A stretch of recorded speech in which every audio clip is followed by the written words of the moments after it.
Y es precisamente una idea fuerza la que yo quiero transmitir en esta presentación que he titulado Coraje, Razón y Libertad. Y quiero partir desafiándolos a ustedes, porque la idea es que esto no sea tan simple. ¿Cuál creen ustedes que es la máxima expresión de libertad humana posible? Yo he hecho esta pregunta en muchas partes y hay siempre distintas respuestas.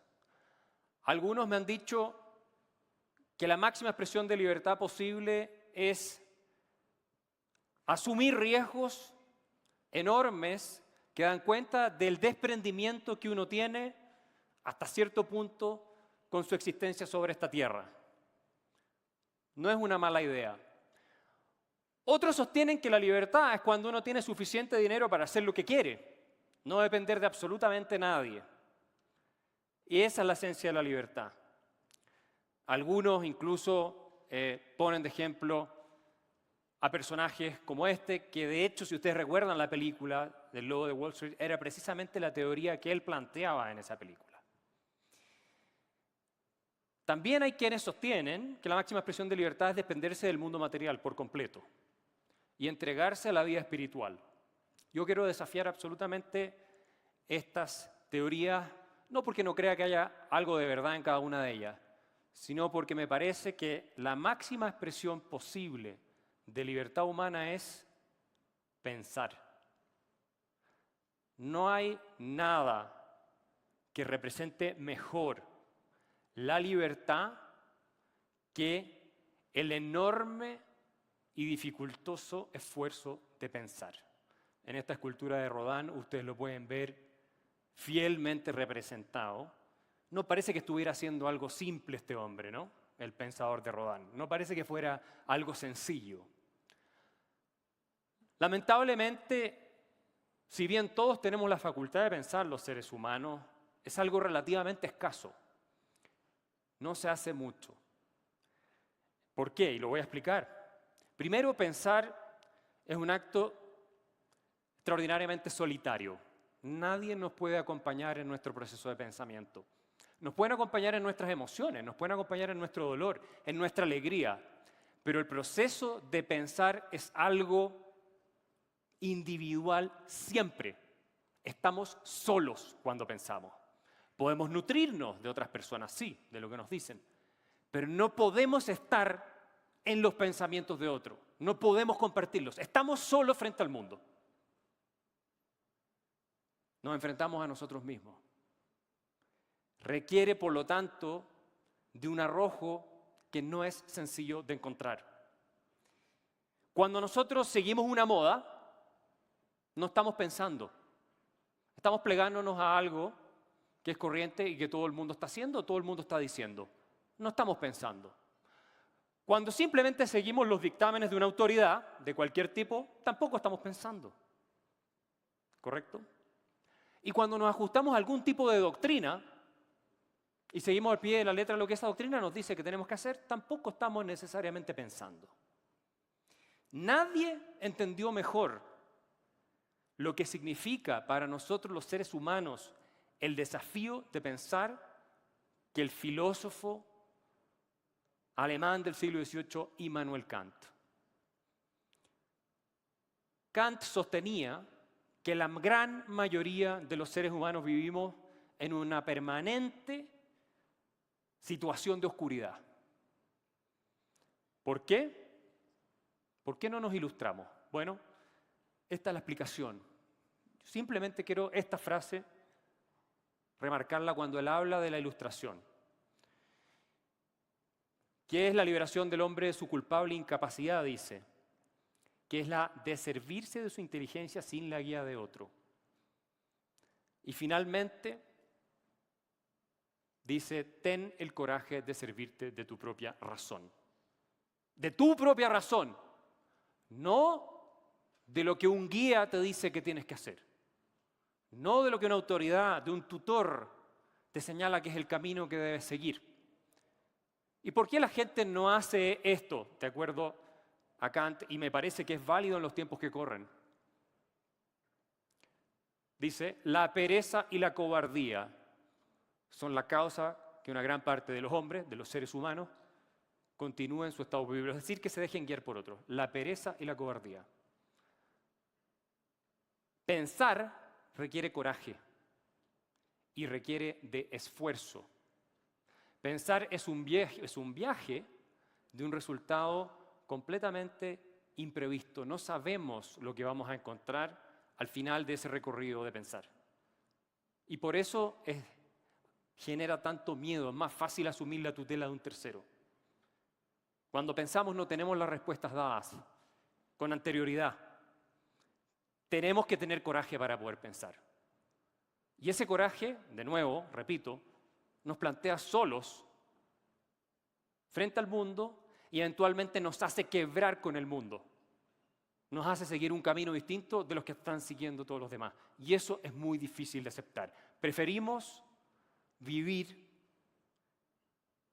en nuestra cárcel mental. Es más cómodo, como esclavos mentales. Es más fácil que atrevernos a pensar, que desafiar al resto.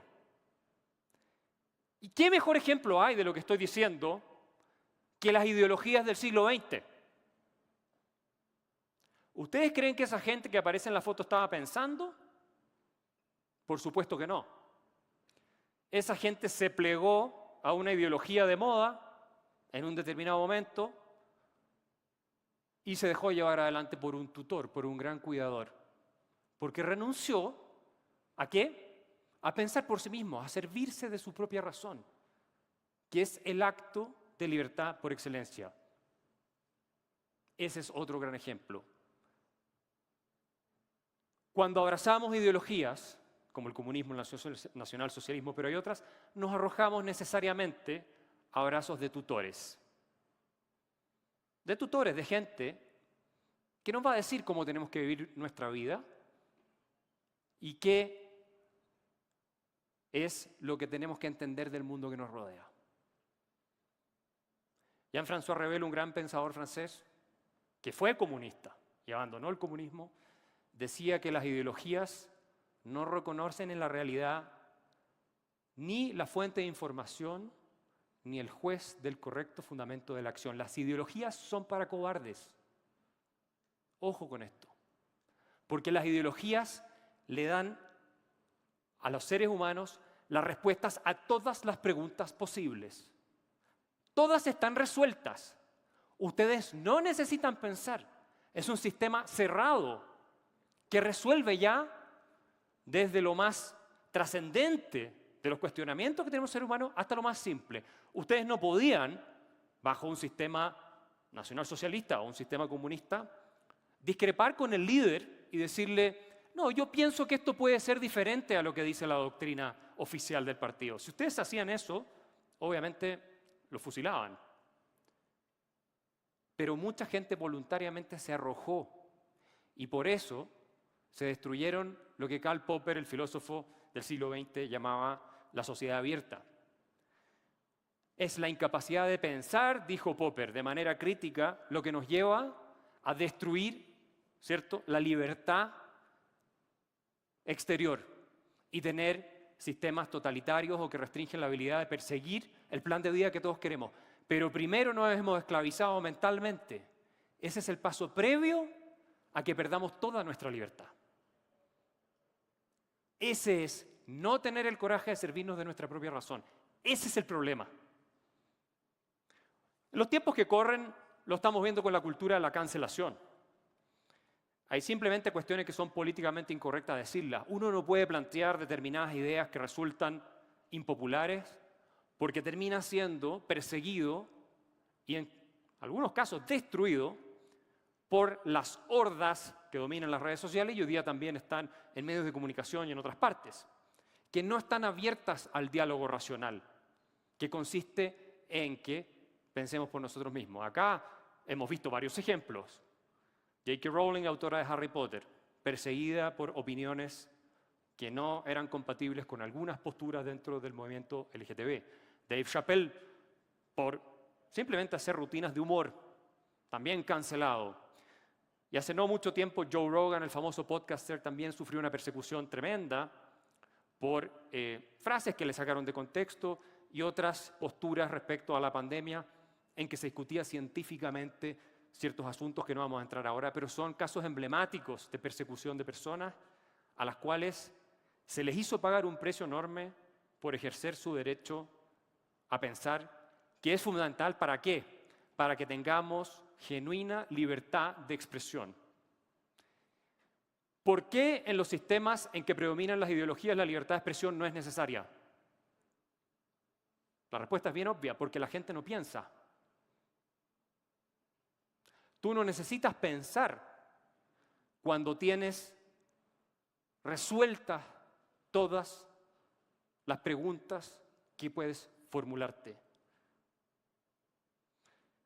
Hoy día, bajo la cultura de la cancelación, estamos viendo que este problema que uno antes solía atribuir a los estados, decíamos, los estados restringen la libertad de expresión, ya no. Ahora quienes restringen la libertad de expresión somos nosotros. Voy a decir la sociedad en general, la cultura, los distintos espacios en que hay formas de opinión. La prensa, por ejemplo, las redes sociales. Todo tipo de instancias de difusión de la cultura. John Stuart Mill, uno de los grandes filósofos del liberalismo, decía que la sociedad puede ejercer una tiranía más formidable que la del peor de los déspotas. Y por eso tenemos que cuidar tanto la libertad de expresión. Y es imposible cuidarla si renunciamos, y esta es la idea en la que quiero insistir una vez más, a pensar por nosotros mismos. Y voy a concluir con una frase de Kant. Pocos son los que con el esfuerzo de su espíritu han logrado superar la cobardía. Las sociedades se hunden en la tiranía por la cobardía de sus miembros, para perseguir con paso firme a servirse de su propia razón. La invitación que les quiero dejar hoy día, formulada a todos ustedes y a quienes nos ven desde sus casas, es a formar parte de esa minoría que siempre ha tenido el coraje de servirse de su propia razón y de la cual en todas las épocas ha dependido la libertad de las grandes mayorías.